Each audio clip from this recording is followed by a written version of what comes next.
আসসালামু আলাইকুম বন্ধুরা। আজকে আমাদের ঈদের দিন। এখন 8টা বাজে, আমাদের নামাজ চালু হবে, কিন্তু আকাশ যা বৃষ্টি আসতেছে, বৃষ্টিতে নামাজ আদায় করতে হবে। এই যে দেখো, বৃষ্টি, পুরো বৃষ্টি চলতেছে।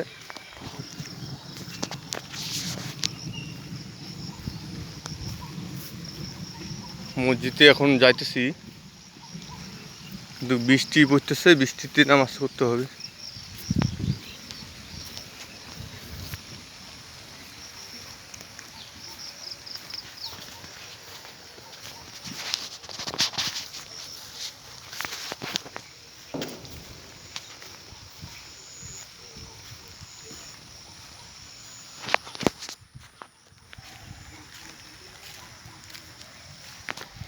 সবাইকে ঈদ মোবারক।